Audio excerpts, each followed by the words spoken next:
بسم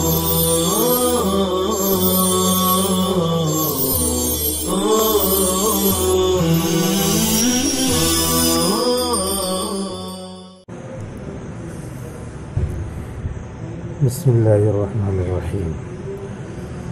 تو گزشتہ سبق میں یہ بات چل رہی تھی کہ حدیث شاذ نہ ہو اور معلل نہ ہو۔ تو شاذ اس کو کہتے ہیں کہ جس میں راوی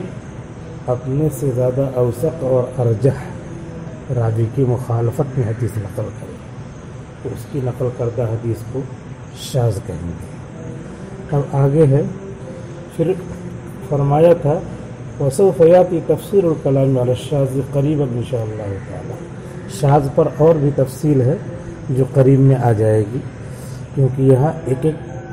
شرط کو لے کر کے تشریح کر رہے ہیں۔ تو سند کی، متصل سند کی، اور اس کے بعد راوی کے عادل و ضابط ہونے کی، پھر شاذ کی تشریح کی ہے۔ اب معلل کے نہ ہونے کی تشریح کر رہے ہیں۔ اللہ یکون معللا، پانچویں شرط یہ ہے کہ حدیث معلل نہ ہو۔ ای لا یکون فیہ علت خفیۃ تقدح فی صحتہ، پانچویں شرط یہ ہے کہ نہ ہو اس حدیث میں کوئی مخفی عیب، علت خفیۃ، کوئی مخفی عیب جو اس کے صحیح ہونے میں عیب لگائے، تقدح، کوئی مخفی علت جو اس کے صحیح ہونے میں عیب لگائے، اس کی صحت میں عیب لگائے۔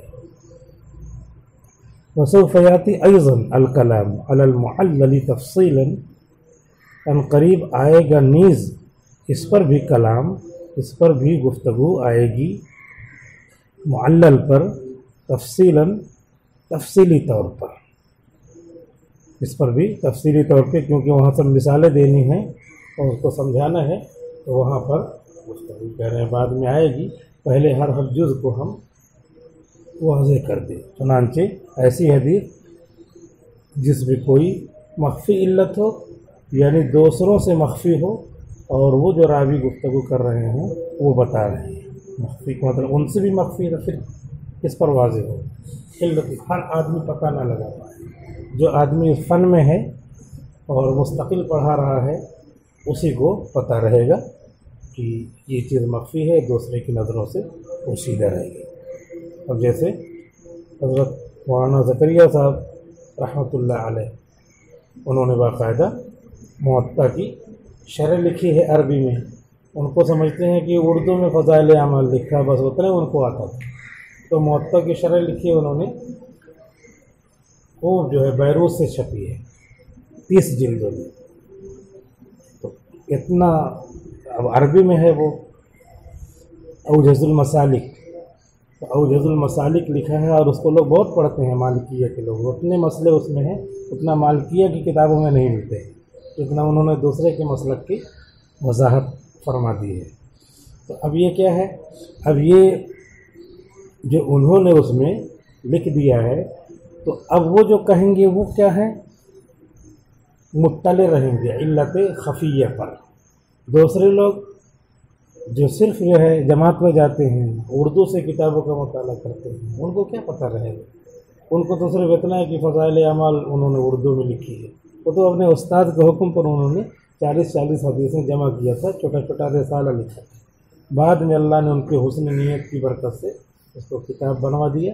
اور لوگ پڑھ رہے ہیں اس کو، مختلف ملکوں میں اسے پڑھا جا رہا ہے، تو یہ ان کی اخلاص کی برکت ہے۔ انہوں نے اتنی موٹی نہیں لکھا، بعد میں انہوں نے لوگوں نے ملا کر کے اس کو چھاپا ہے،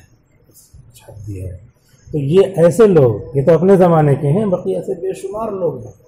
جنہوں نے کیا کیا، علت خفیہ کا پتہ لگایا ہے۔ تو ایسی حدیثوں کو معلل کہیں گے جس میں کوئی مخفی علت ہو جو اس حدیث کی صحت میں عیب لگائے، تو اس کو پھر اس حدیث کو معلل کہیں گے۔ ومثال الصحیح من الحدیث، اور حدیثوں میں سے، الحدیث یہاں اس میں جنس ہے، جمع کے معنی میں ہے، یعنی الاحادیث کے معنی میں گویا کہ کہنے کا مطلب ہے کہ لفظ تو مفرد ہے لیکن الحدیث یہ اسم جنس ہے، اس کی وجہ سے جمع کا مفہوم ہو گیا۔ اور مثال الحدیث الصحیح، حدیثوں میں سے حدیث صحیح کی مثال، ما اخرجہ البخاری فی صحیحہ فی المجلد الرابع علی صفحة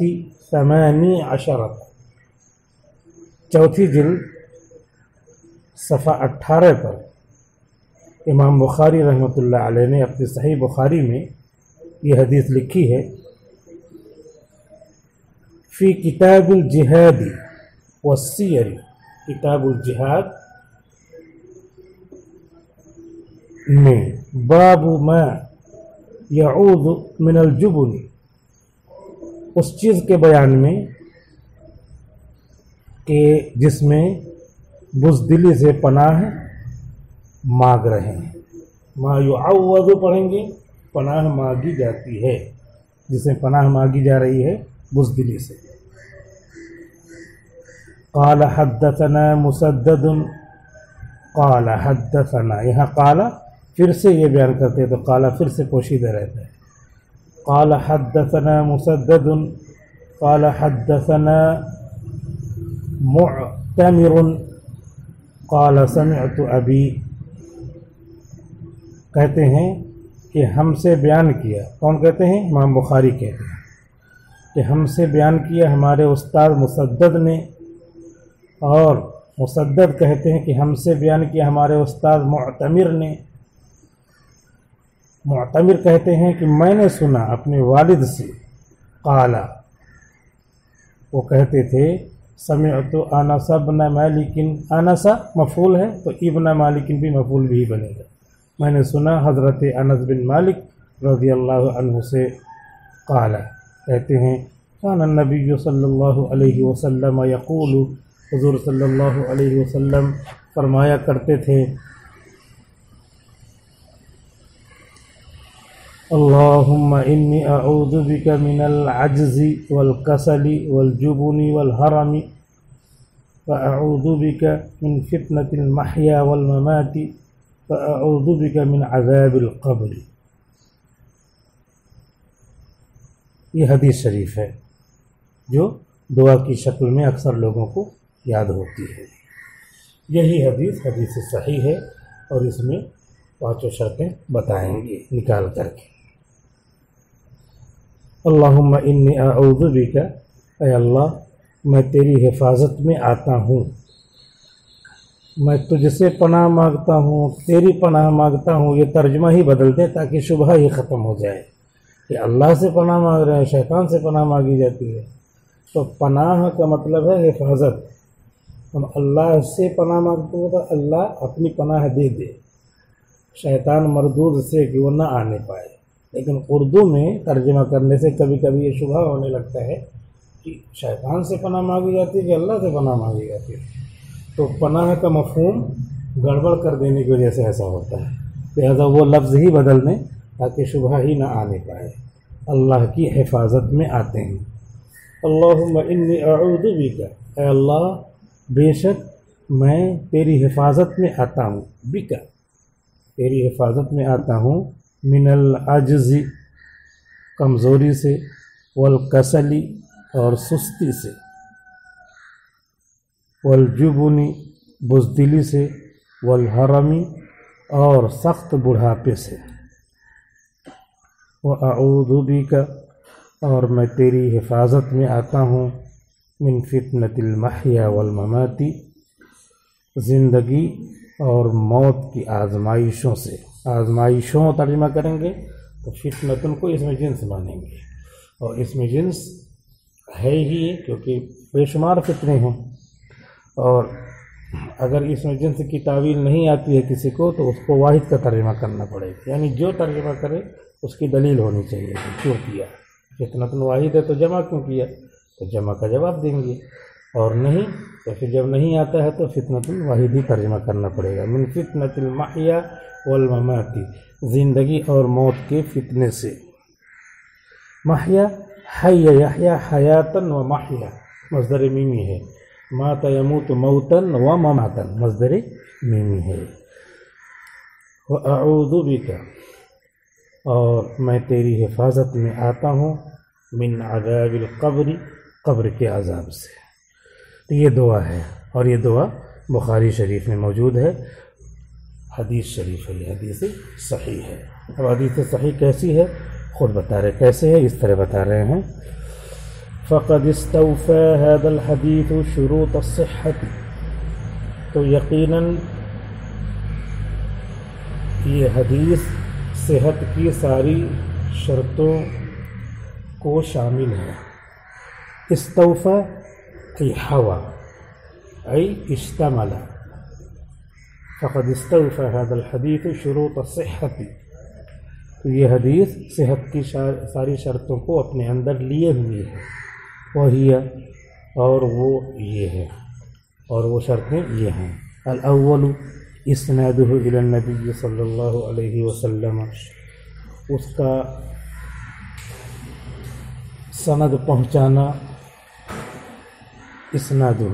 اس کی سند کو بیان کرنا نبی کریم صلی اللہ علیہ وسلم تک، یعنی اس کی نسبت حضور تک بیچ بیچ میں راوی سب موجود ہیں، ایسا پایا جاتا ہے۔ امام بخاری رحمۃ اللہ علیہ سے لے کے وہاں تک، اور امام بخاری سے اپنے استاد تک بیان کریں تو بھی لکھے ہوئے موجود ہیں، اور اپنے استاد تو موجود ہی ہیں، تو اس لیے مکتوب کتاب سے سند بیان کی جاتی ہے۔ قال حدثنا، یہاں امام بخاری بیان کریں، یہ سند موجود ہے، اس کے بعد تو کتاب ہی ہے اپنے پاس، کتاب ہے، بیچ میں ہم نے نہیں پڑھا، یہاں سے کوئی ڈائریکٹ ہم نے پڑھا تو گویا کہ ہم امام بخاری سے پڑھ رہے ہیں۔ البتہ کہ کوئی استاد ہونا چاہیے جو صحیح بیان کرے، نہیں تو پھر پتہ نہیں آپ ڈائریکٹ صحیح سمجھ رہے کہ غلط سمجھ رہے ہیں۔ الاول اسنادہ الی النبی صلی اللہ علیہ وسلم، پہلی شرط یہ ہے اس کی سند کا پہنچنا، اس کو پہنچانا نبی کریم صلی اللہ علیہ وسلم تک۔ الثانی اتصال السند من اوله الى آخره، سند کا متصل ہونا اول سے لے کے آخر تک، اول سے لے کر آخر تک۔ فانس بن مالک صحابی، تو حضرت انس بن مالک صحابی ہیں، سمع النبی صلی اللہ علیہ وسلم، حضور صلی اللہ علیہ وسلم سے سنا ہے۔ وسلیمان بن طرخان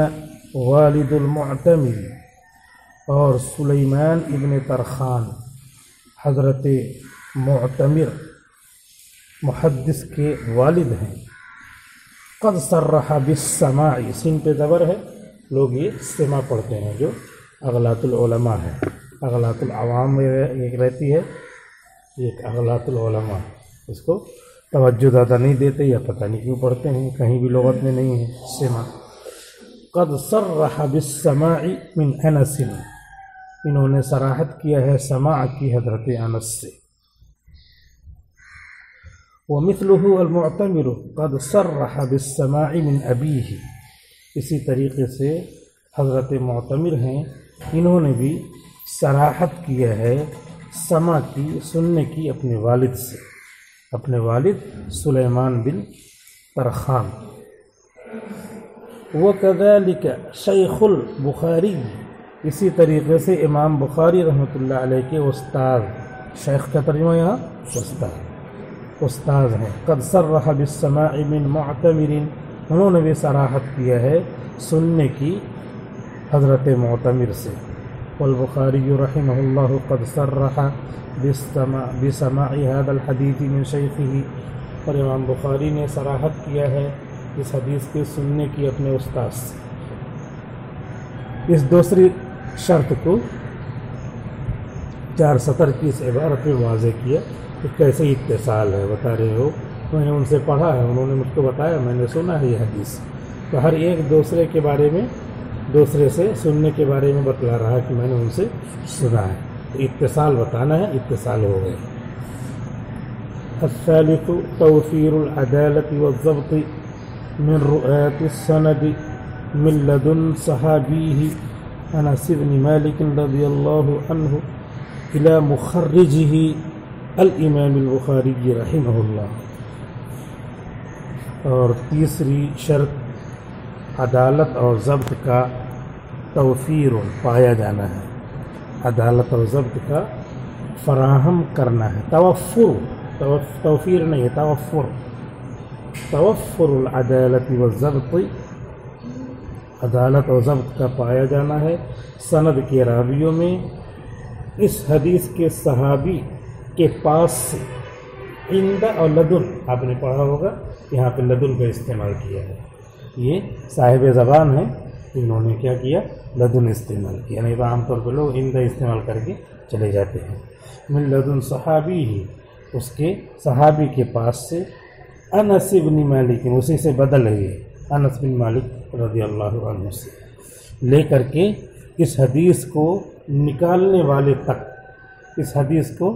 بیان کرنے والے تک، مخرج اس حدیث کو بیان کرنے والے تک، اور وہ امام بخاری ہے۔ مخرج بدل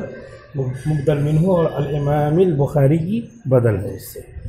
اس کے بیان کرنے والے امام بخاری رحمۃ اللہ علیہ تک یہ بتا دیا۔ عدالت و ضبط ہے، کیسے ہے، نام لے لے کر کے بتا رہے ہیں۔ فأنس بن مالک رضی اللہ عنہ صحابی جو، حضرت انس بن مالک رضی اللہ عنہ تو نو ڈاؤٹ بے شک صحابی ہیں۔ وکل الصحابۃ عدول، اور سارے صحابہ عادل ہیں، رضی اللہ عنہم اجمعین، اللہ تعالیٰ ان سب سے راضی ہو۔ رضیہ فعل ماضی ہے لیکن دعا کا ترجمہ کریں گے، کوئی یہ کہے کہ راضی ہو کیسے ترجمہ کر رہے ہو، امر تھوڑی ہے، تو اس کو بتانا پڑے گا ماضی ہے لیکن دعا کے معنی میں ہے، اس میں امر نہیں دیا جاتا، دعا دی جاتی، جیسے وفقک اللہ تعالی، اللہ تعالیٰ تم کو توفیق دے، تو تم کو توفیق دیا ترجمہ ہوگا ماضی کا، لیکن وہ ماضی دعا کے معنی میں۔ وسلیمان بن طرخان والد المعتمر ثقۃ عابد، ہر راوی کو لے کر کے ایسے بتا رہے ہیں۔ سلیمان بن طرخان حضرت معتمر کے والد، یہ بھی ثقہ ہیں اور عبادت گزار ہیں، یہی بتایا تھا نا کہ عادل ہو ضابط ہو، تو وہ